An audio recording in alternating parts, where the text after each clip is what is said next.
नमस्कार, मैं हूं शाश्वत और आप देख रहे हैं डेमोक्रेसी फॉर इंडियन।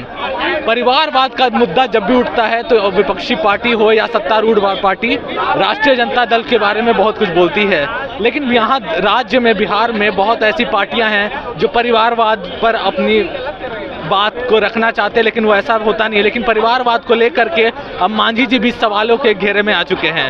आइए जानते हैं, परिवारवाद का जो मुद्दा है वो बढ़ रहा है। अब मांझी जी भी अपनी पुत्र वधू या बहू को टिकट दिए हैं, इस पर क्या लगेगा कि ये जो परिवारवाद का मुद्दा सब आरजेडी पे उठता है या किसी भी अन्य पार्टी पे उठता है, क्या लगता है कौन है सबसे बड़ी परिवारवादी पार्टी? देखिए, आरजेडी का ये लोग सब हल्के में लेते हैं, क्योंकि इन पे जो पहले जो आरोप लग चुका है तो इन लोग इस मुद्दे को देखते हुए आरजेडी को हल्के में लेते हैं। कुछ लोग कहते हैं आरजेडी लालू यादव परिवारवाद है, तो ठीक है, उसी कुछ लोगों से हम सवाल पूछना चाहते हैं, क्या लालू यादव कितने भाई थे? 5 भाई थे। लालू यादव 5 भाई में किन भाई को बिहार से विधानसभा का टिकट दिया? कुछ ये मौका लेना चाह रहे थे, तो हम इनसे पूछना चाहते हैं कि लालू जी अपने भाई को किन विधानसभा से या किन लोकसभा से अपने भाई को टिकट दिए और अपने भाई को केंद्र तक पहुंचाने का काम किए या विधानसभा तक पहुंचाने का काम किए? भाई ही नहीं होता, मतलब परिवार होता है। परिवार में केवल सुन लीजिए, परिवारवाद किसे कहते हैं? परिवारवाद इसे कहते हैं अपनों मंत्री बन जाए, भाइयों को बना दें, बेटों को बना दें, दामादों को बना दें। ये नहीं होना चाहिए। परिवारवाद इसे कहते हैं, परिवार इसे नहीं कहते हैं कि कोई अपने पिता की पार्टी को चलाने आ रहा है, वो लड़का अब तक चला रहा है, वो अब तक बिहार के राष्ट्रीय अध्यक्ष नहीं बना, राष्ट्रीय जनता दल का अध्यक्ष नहीं बन पाया, उसे आप परिवारवाद का नाम देंगे? उसे परिवारवाद की नाम देंगे आप? अगर परिवारवाद की अगर नाम देना चाहते हैं तो फिर आप चिराग पासवान जी को भी दीजिए, फिर संतोष सुमन जी को भी दीजिएगा। इन्होंने कहा कि अपने भाई को नहीं दिया, बहन को नहीं दिया, 2 बेटों को तो विधायक का टिकट दिया ही, 2 बेटियों को सांसद का टिकट दिया ही, उनकी खुद की पत्नी एमएलसी है, राबड़ी जी एमएलसी है ना, मुख्यमंत्री भी रह चुकी हैं।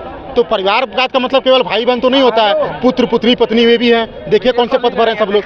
तो लालू जी तो परिवारवाद के जनक हैं यहाँ पर। आप ये बता दीजिए। अच्छा, तो हम मांझी जी का भी ये लोग बोल रहे हैं कि परिवारवाद कर रहे हैं, उनकी भी पहले अपने ये समधन को दिया, फिर बहू को टिकट दिया, इस पर क्या आपकी प्रतिक्रिया है? तो हम मांझी जी का समर्थन नहीं करते हैं। मांझी जी पहले उनको तो बोलने का ढंग नहीं है।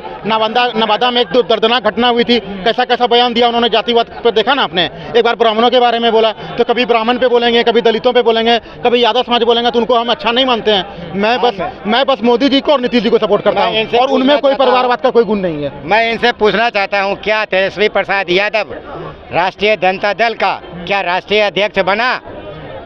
अब मैं इनसे पूछना चाहता हूं, एक लोकतंत्र में किसी पार्टी का चेयरमैन बड़ा होता है या राज्य का डिप्टी सीएम बड़ा होता है? राज्य का डिप्टी सीएम बड़ा होगा, वो तो तेजस्वी जी बन चुके हैं। अब पार्टी का चेयरमैन नहीं बने, वो तो छोटा पोस्ट है।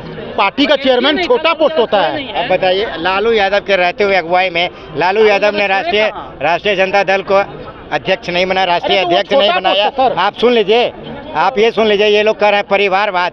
अगर परिवारवाद है तो और लोगों में परिवारवाद है, आप उन पे भी आगे सामना कीजिए और उनका आगे सामना कीजिए। जितना मांझी जी है, रामविलास पासवान, स्वर्गीय रामविलास पासवान के बेटे हैं, चिराग जी हैं, आप उनके आगे में आगे बोले, क्योंकि जैसे ही एनडीए और नरेंद्र मोदी के आगे अगर नाम आएगा तो इन लोगों के मुंह पे ताला लग जाएगा। कुछ नहीं, हम लोग मोदी जी और नीतीश जी के सपोर्ट के हैं, लेकिन उन लोगों में कोई परिवारवाद का सबूत नहीं है। ना मोदी जी का परिवार राजनीति में है, ना नीतीश जी का परिवार राजनीति में है। तो हम लोग मोदी जी और नीतीश जी के साथ हैं, और जब तक ये दोनों पंचतत्व में विलीन ना हो जाए, हम लोग इन्हीं के साथ रहेंगे। आपकी क्या प्रतिक्रिया है इस पर? मेरा कहना है कि बिहार में अघोषित राजतंत्र है। अच्छा, चाहे पार्टी कोई भी हो, यहाँ पे तो बस अपने बेटों के लिए ही यहाँ का नेता बना है।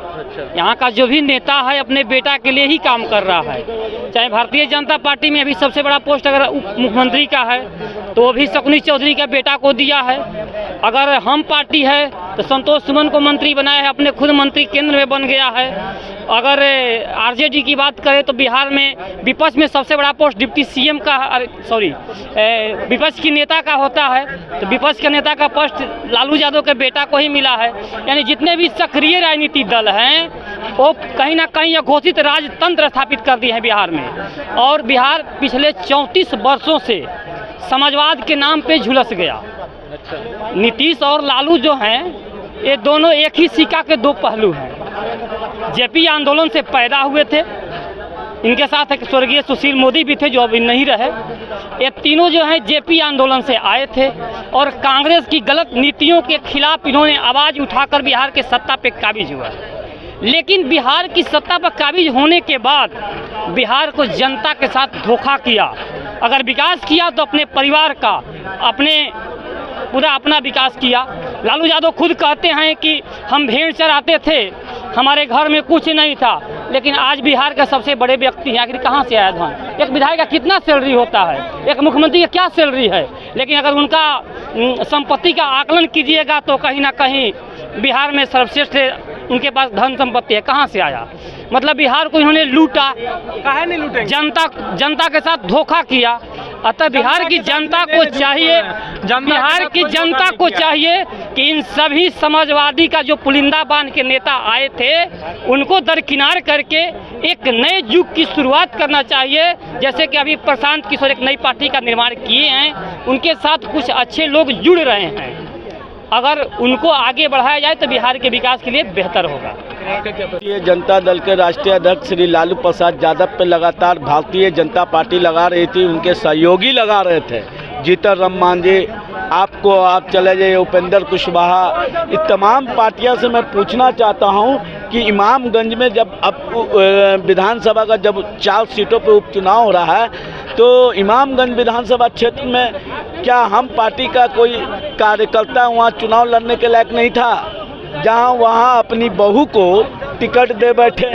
तो ये जीतन राम मांझी पे भी तो ये कानून लागू होता है। और जीतन राम मांझी अपने मंत्री सेंट्रल में, बेटा बिहार में मंत्री, दलित का बेटा बन गया तो दिक्कत हो गया है। किसी को दलित का बेटा जब बन गया, मुसहर का बेटा बन गया तो किसी को काहे जलन होता है? तो वही लोग ने कहा करते हैं सर, दलित सबसे पीछे था, दलित सबसे पीछे था तो दलित बन गया तो सबको जलन होता है। आज जीतन राम मांझी आगे बढ़ गया, मगर एक दलित परिवार आगे बढ़ा, एक दलित परिवार वहाँ से टिकट जीतन राम मांझी ने दिया। इसका मैं सवाल करता हूँ आपसे।